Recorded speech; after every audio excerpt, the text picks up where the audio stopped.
Hello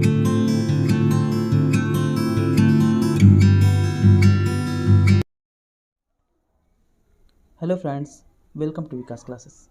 आज हम पढ़ेंगे वैद्युत धारा, इसके न्यूमेरिकल और इसका कॉन्सेप्ट। प्रीवियस वीडियो में हमने इसके बेसिक कॉन्सेप्ट बताए थे कि वैद्युत धारा क्या है, आवेश क्या है, और वैद्युत विभव और इलेक्ट्रिकल रेजिस्टेंस यानी वैद्युत प्रतिरोध क्या है। आज हम पढ़ेंगे इसका संयोजन और इससे रिलेटेड न्यूमेरिकल। तो बात करते हैं वैद्युत प्रतिरोधों का संयोजन कितने प्रकार से होता है। तो वैद्युत प्रतिरोधों का संयोजन होता है दो प्रकार से, एक होता है श्रेणी क्रम और दूसरा समांतर क्रम।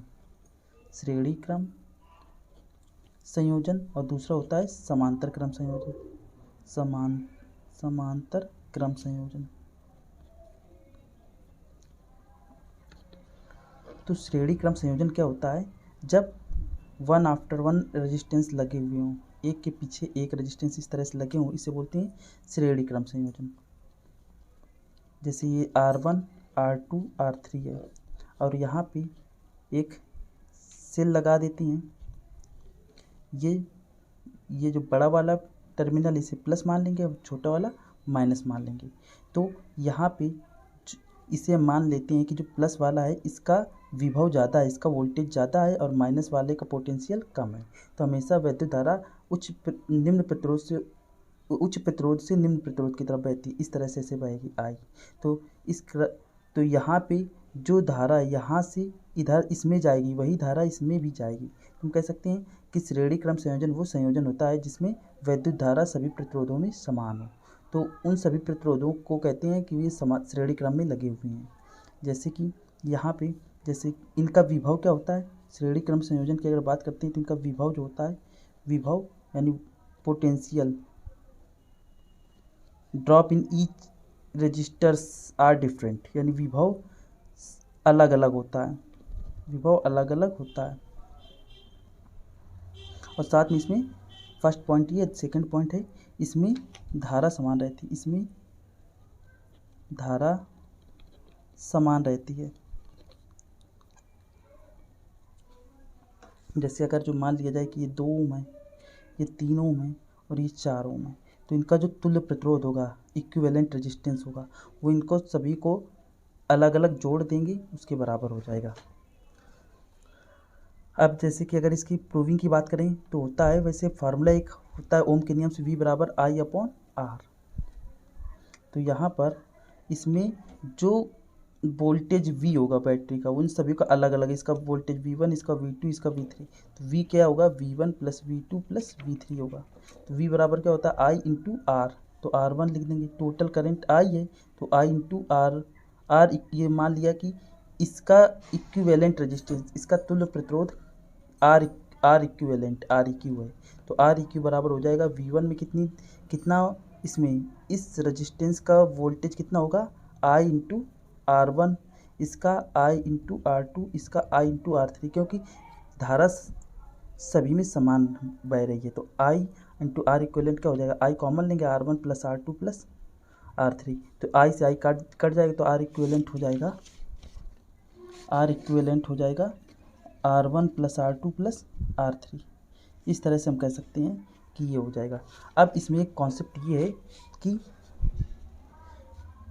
जो बड़े वाले का प्रतिरोध होता है, इसमें भी अगर जो सबसे बड़े वाले का प्रतिरोध होगा तो तुल्य प्रतिरोध उस प्रतिरोध से भी ज़्यादा होगा।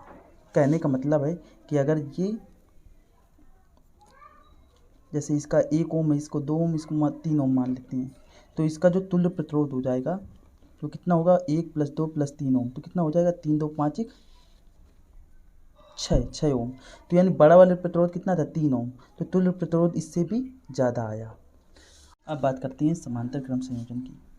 समांतर क्रम संयोजन, इस संयोजन में क्या होता है कि सभी प्रतिरोधों की, ये जैसे सभी प्रतिरोध हैं तो इनको एक सिरे से जोड़ दिया और दूसरे सिरे को दूसरे बिंदुओं से, यानी इस संयोजन में प्रत्येक सिरे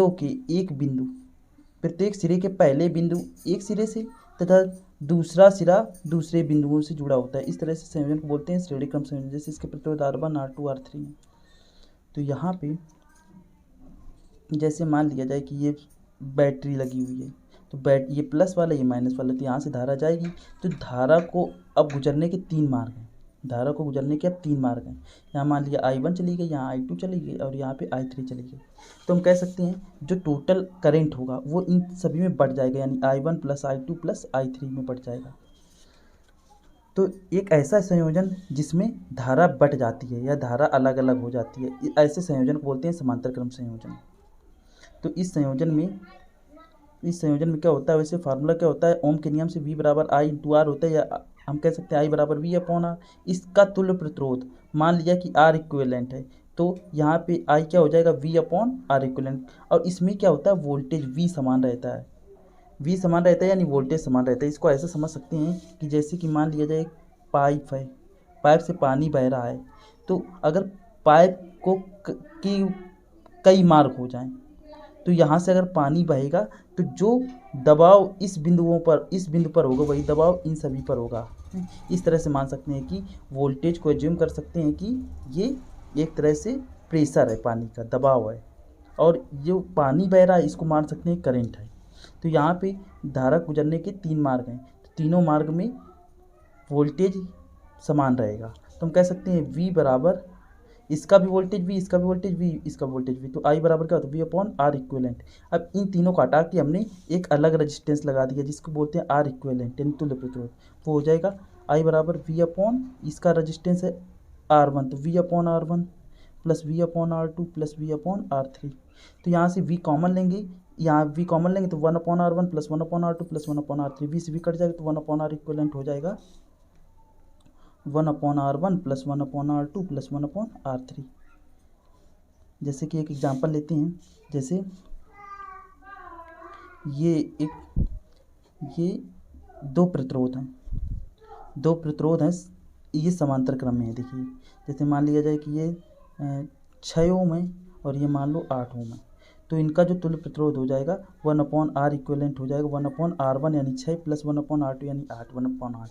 तो 1 अपॉन आर इक्विवेलेंट क्या करेंगे, 8 लेंगे एलसीएम, 8 और 6 का एलसीएम हो जाएगा 24, 6 चौको 24, 4 आ जाएगा, 8 3 का 24, 3 आ जाएगा, 4 3 7 बटे 24। तो आर इक्विवेलेंट हमें आर इक्विवेलेंट निकालना है, तो हमने इसको उल्टा किया तो इधर भी 7 बटे 24 को उल्टा करेंगे यानी 24 बटे 7, या कह सकते हैं 7 3 का 21 और 3 24, यानी 3 से 3 बटे 7 ओम। प्रतिरोध की इकाई होती है ओम। जैसे कि अगर जो कोई परिपथ ले लें, कोई सर्किट इस तरह से है, यहाँ पे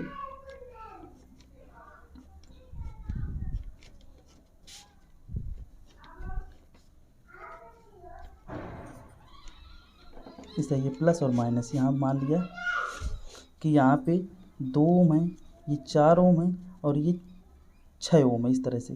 तो देखिए यहाँ पे 4 और 6 ये किस क्रम में होंगे, देखिए इस प्रतिरोध का एक सिरा दोनों सिरा, देखिए दोनों प्रतिरोध है, इनके एक सिरा एक बिंदु से जुड़ा है और दूसरा सिरा दूसरे बिंदु से जुड़ा है, तो इसका मतलब ये समांतर क्रम में है। तो 6 4 का इक्विवेलेंट निकालना है तो वो लिखेंगे 1 अपॉन आर बराबर हो जाएगा, इसको इन तीनों को इक्विवेलेंट को मान लेंगे आर, तो 1 अपॉन 4 प्लस 1 अपॉन 6। तो यहाँ पे 6 4 का एलसीएम 12 हो जाएगा, 4 3 12, 6 2 12, 3 2 5 बटे 12 हो जाएगा, यानी आर बराबर हो जाएगा 12 बटे 5। तो इसका इक्विवेलेंट आया 12 बटे 5। अगर सर्किट को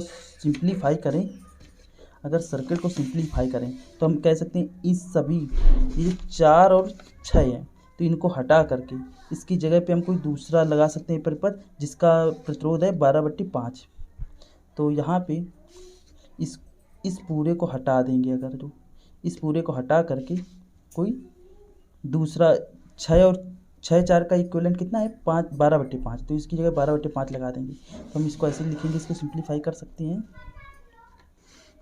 यहाँ जैसे ये 2 ओम है और इसको पूरे को हटा के हमने लगा दिया 6 4 को 12 बटे 5 किया, 12 बटे 5, और फिर बाद में ये सर्किट लगा दिया। अब ये देखिए आप किस क्रम में दिख रहा है, आपको ये श्रेणी क्रम में दिख रहा है, क्योंकि इसका एक सिरा एक बिंदु से दूसरा सिरा दूसरे, तब इसका 1 आफ्टर अनदर इस तरह से लगा हुआ है। तो इसका आर इक्विवेलेंट कितना हो जाएगा 2 प्लस 12 बटे 5, यानी 2 प्लस 12 बटे 5 में लिखेंगे 5 2 10 और 5 चौको 20, यानी 4 2 2 4.4 ओम। इस तरह से 4.4 ओम आ जाएगा। अब लेते हैं ये पहला न्यूमेरिकल, इसमें ये देखिए 2 वोल्ट की बैटरी है, इसमें प्रतिरोध लगे हुए हैं 1 ओम, 2 ओम और 1 ओम और ये 4 ओम। इस तरह से प्रतिरोधों का संयोजन है। इसमें आपको निकालना है कि बैटरी से निकलने वाली कुल धारा कितनी होगी। इस बैटरी से निकलने वाली कुल धारा कितनी होगी, आई निकालना है। तो यहाँ पर हम सर्किट को हम सिंपल तरीके से सॉल्व करते हैं। ये देखते हैं कि श्रेणी क्रम में कहाँ पे हमें मिलेगा। तो देखिए, अगर यहाँ से धारा गई तो इसके 2 मार्ग हो गए। अब जो धारा बट के गई वो कहाँ पे समान रहेगी। देखिए, यहाँ से जो धारा जाएगी वो यहाँ से भी होती हुई जाएगी। देखिए, यहाँ पे करंट का सिर्फ एक ही मार्ग है, बस ये मुड़ाव है, और यहाँ से और यहाँ तक, यहाँ से यहाँ तक जो है इतने रास्ते में जो करंट है वो करंट है जो वो सेम रहेगा। देखिए, तो इसका मतलब क्या है, 1 ओम, 2 ओम और 1 ओम में धारा समान बह रही है। इसका मतलब ये तीनों श्रेणी क्रम में है। तो ये तीनों श्रेणी क्रम में है, तो इसका तुल्य प्रतिरोध निकाल लेंगे, 1, 2 और ये 1। तो इसका मतलब ये तुम्हारा आएगा 2, 1, 3, 1, 4 ओम आएगा। तो लिख लेते हैं 1 ओम, 2 ओम और 1 ओम किस क्रम में है, श्रेणी क्रम में, सीरीज में, श्रेणी क्रम में। तो इनका जो आर हो जाएगा वो कितना आएगा, 1 + 2 + 1 कितना होगा, 4 ओम। अब अगर सिंप्लीफाई करेंगे, इन तीनों की जगह अगर जो लगा देंगे 4 ओम का अगर प्रतिरोध लगा देंगे तो क्या होगा। देखिए, यहाँ सिंप्लीफाई कर देते हैं इस तरह से।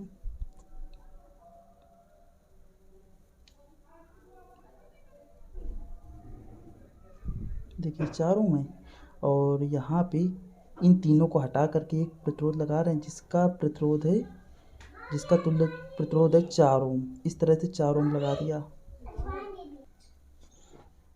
यहाँ पर ये देखिए, हमने क्या किया कि 4 ओम और इन तीनों को हटा के हमने एक प्रतिरोध लगा दिया जिसका तुल्य प्रतिरोध है 4 ओम। अब ये 4 ओम किस क्रम में हो गए, देखिए ये और ये हो गए समांतर क्रम में। तो हम लिखेंगे 4 ओम + 4 ओम किस क्रम में है, समांतर क्रम में। तो इनका जो तुल्य प्रतिरोध हो जाएगा R इक्विवेलेंट, लिखेंगे 1/4 + 1/4।